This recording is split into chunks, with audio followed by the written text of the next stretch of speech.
요새 학부모님들한테 연락이 진짜 부쩍 많이 늘었습니다. 예, 보면 뭐 학교 폭력이라는 게 대단히 뭔가 사회적으로 문제가 될 수 있는 엄청 큰 무서운 범죄 뭐 이런 것만 학교 폭력이라고 다뤄지는 줄 아시는데 근데 학교 폭력이 굉장히 생각보다 범위가 넓거든요. 우리 학교 폭력 예방 및 대책에 관한 법률에서 학교 폭력을 뭐라고 정의하냐면 학교 폭력이란 학교 내외에서 학교 안과 밖에서 학생을 대상으로 발생한 상해, 폭행, 감금, 협박, 약취, 유인, 명예훼손, 모욕, 공갈, 강요, 강제적인 심부름 및 성폭력, 따돌림, 사이버 폭력 등에 의해서 신체, 정신 또는 재산상의 피해를 수반하는 행위를 말한다. 거의 형법 전체를 포함하고 이 형법의 범주를 넘어서는 괴롭힘이라든지 좀 부당한 행위들이 다 학교 폭력으로 포섭이 되는 정말 무서운 정의 규정입니다. 이거는 국어적으로 보면 이건 정의라고 볼 수는 없어요. 너무 넓게 해놨기 때문에 그러다 보니까 학교 폭력은 정말 그야말로 다양한 스펙트럼의 학교 폭력들이 있어요. 우리가 흔히 학교 폭력하면 돈 뺏고 때리고 뭐 요새 따돌리고 요 정도로 학교 폭력이라고 예전에는 봤는데 지금은 뭐 이제 따돌림도 진짜 대놓고 한 명을 야 얘랑 얘기하지 마, 야 얘랑 밥 먹지 마 이러면 따돌림이었잖아요 예전에는. 근데 지금은 뭐 인스타그램에서 다 친구들 태그하는데 얘만 태그 안 했다. 어. 그리고 무슨 모임을 행사를 하는데 얘만 부르지 않았다. 이런 걸로 학폭 신고를 하고도 하거든요. 그래서 요새 좀 학생들 사이에서 예민한 학생들 관계에서의 어떤 그 갈등들이 다 학폭이라는 걸로 묶이는 좀 이제 기형적인 현상들이 발생하고 있습니다. 근데 학폭이라는 게 요새 잘 나가던 유명 연예인 스포츠 스타들도 학폭만 연계되면 나락으로 떨어지잖아요. 그만큼 학폭이라는 거는 굉장히 누군가의 도덕성에 치명상을 입힐 수 있는 부분인데 이렇게 학폭이 폭넓게 인정된다라는 거는 정말 우리 학생들 그리고 학부모님들에게 너무나 무서운 일이 아닐 수가 없어요.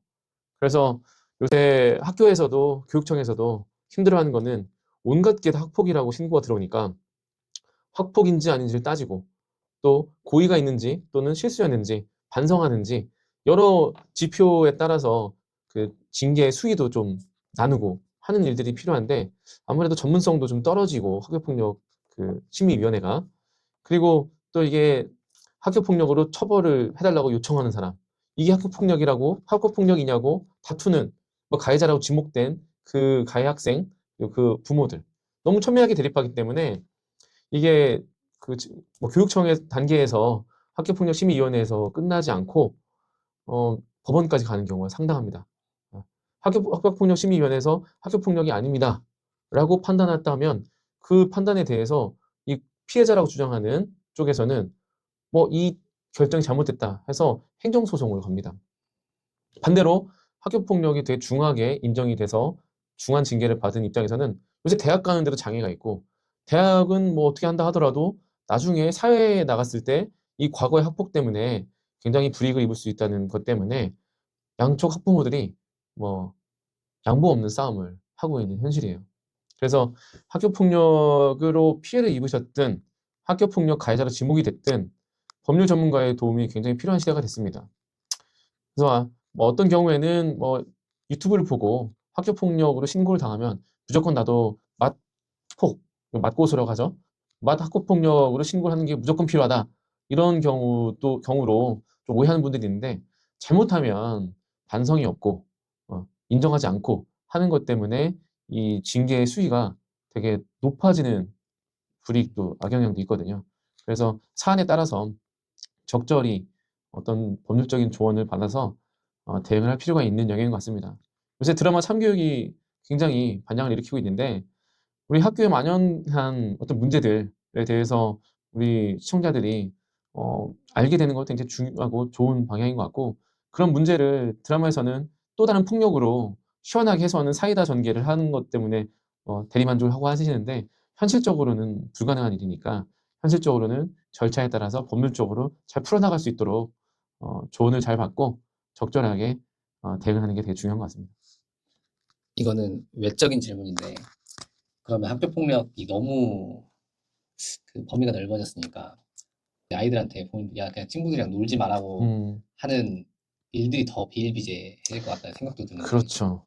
보면 지나치게 학교 폭력이라고 보기 애매한데 학교 폭력으로 문제를 제기하는 학부모들이 있습니다. 근데 조심하셔야 될 건 그분들에게 하고 싶은 얘기는 그런 애들이랑 누가 놀겠냐.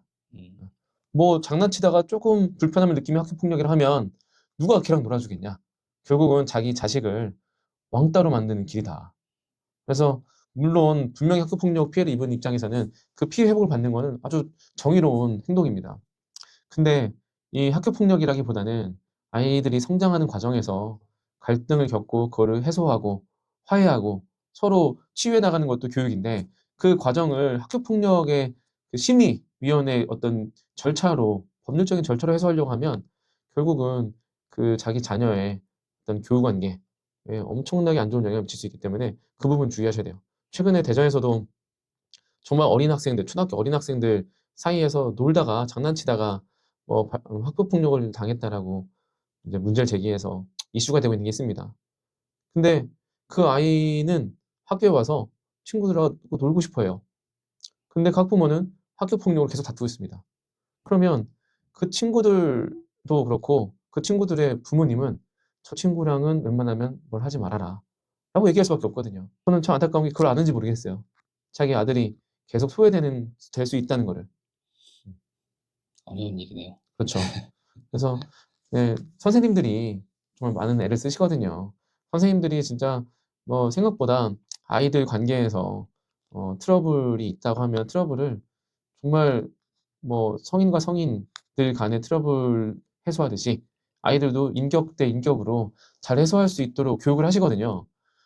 근데 그 교육에 믿고 따라주시면 좋겠는데 학부모님들이 오해하시는 게 선생님들이 책임지기 싫어서 그냥 아무것도 하지 않고 방치한다 라고 해서 학폭을 계속 제기하시는데 근데 그러면 아이들이 이 학폭이라는 어떤 친구의 갈등을 해소하는 과정을 통해서 뭐 배울 수 있는 기회들이 다 차단되고 오히려 이런 갈등을 자기가 해소하고 또 갈등의 불편함도 받아들이는 그런 기회도 없어지니까 나중에 사회에 나가서 성인이 됐을 때도 이런 갈등을 해소하는 어떤 적절한 프로세스를 습득하지 못하는 결과로 이어지지 않을까 하는 걱정도 많이 됩니다.